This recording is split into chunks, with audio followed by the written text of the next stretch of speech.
अस्सलामु अलैकुम वरहमतुल्लाहि वबरकातुहू। उम्मीद है कि आप हजरात खैरियत से होंगे और आप देख रहे हैं मेरा उर्दू हसन न्यूज़ चैनल। आप सबका तहे दिल से शुक्रगुजार हूँ। आज हम बात करेंगे जो फिरोजपुर झिरका के एसडीएम ऑफिस या फिर हम जिस तरीके से गोल चक्कर पे हम कहते हैं कि उस पर जो हंगामा हुआ, वो हंगामा कैसे हुआ, कहाँ से स्टार्टिंग उसकी हुई। हमने सुना था कि सरकार गूंगी भी होती है, बहरी भी होती है। जिस वक्त एक मन था कि विज्ञापन को हम जुनैद और नासिर हत्याकांड के जो हुआ उसके खिलाफ हमें उसके समर्थन में हमें एक विज्ञापन देना एसडीएम ऑफिस में एसडीएम को, तो हम जब वो जुमा की नमाज़ पढ़ने के बाद जैसे ही हम इकट्ठे होकर और एसडीएम ऑफिस हम जब गए हैं तो एसडीएम ऑफिस में जो पार्किंग का गेट है वहाँ पर नारेबाजी होती रही बहुत देर तक और इंतज़ार था कि एसडीएम साहब यहीं आएंगे तो उनके लिए हम यहीं विज्ञापन दे देंगे और मामला समाप्त हो जाएगा। लेकिन आधा घंटा तक नारा लगाने के बाद उसमें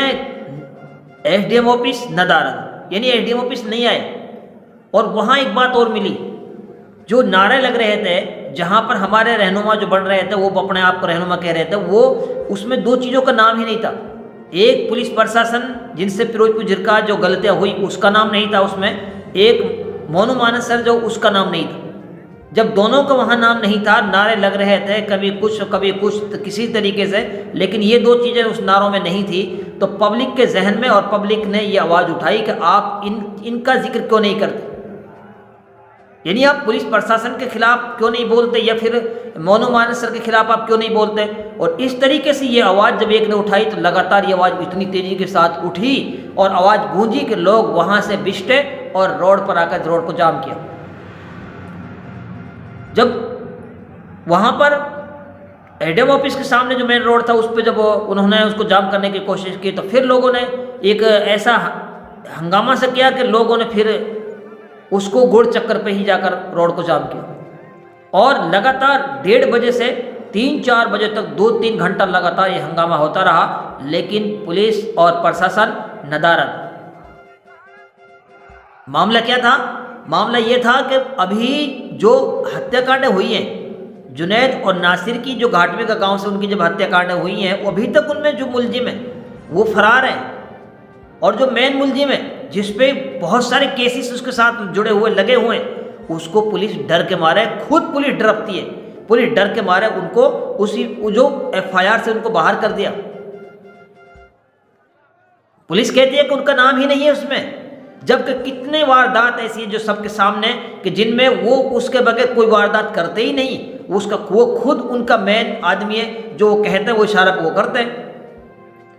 और हद तो तब हो गई जब उन्होंने जिंदा 2 आदमियों को जला दिया, उसको जो लोग मार कर उनको जला दिया और फिर उसी के समर्थन में लोग रोडों को जाम कर रहे हैं और उससे अच्छा काम बता रहे हैं। आज मैं मजहब पर बात नहीं करूँगा, ना मैं मजहब पर बात कर रहा हूँ, मैं हिंदू मुस्लिम सिख ईसाई की इंसानियत की बात कर रहा हूँ कि इंसानियत के अंदर, इंसान के अंदर एक इंसानियत हो, ऐसी होनी है कि नहीं। जिस शख्स के समर्थनों ने 2 आदमियों को जिंदा जलाया, उनको मारा और इस तरीके से लगातार ये वारदात, ये घटनाएं होती रहती है, कभी वहाँ हुई कभी वहाँ हुई और वो उनमें शामिल रहता है या उनको वो कराता है और फिर उसके समर्थन में लोग रोडों पे उतरते हैं, रोडों को जाम करते हैं और पुलिस को धमकी देते हैं। और एक सबसे बड़ी तो बात ये हुई कि उन्होंने राजस्थान पुलिस को धमकी दी और यूँ कहा था उन्होंने कि चलकर आएगी अपने पैरों से और जब वापस जाएगी तो अपने पैरों से चलकर नहीं जाएगी। इसका क्या इशारा था? पुलिस को धमका रहे थे वो। हम सब के अंदर एक इंसानियत ऐसी होनी चाहिए बगैर किसी मजहब के और बगैर किसी तमहीद के कि हम सब के अंदर एक इंसानियत, कि हम पूरी दुनिया के अंदर जो भी इंसान है किसी भी मजहब का ताल्लुक़ रखने वाला है और किसी भी मजहब को मानता है, लेकिन अगर किसी इंसान के अंदर किसी इंसान को उस पर जुल्म किया जाता है, उस इंसान को सताया जाता है, तो हम सबको एक आवाज़ बगैर किसी धर्म के उसके साथ उसके समर्थन में उठानी चाहिए।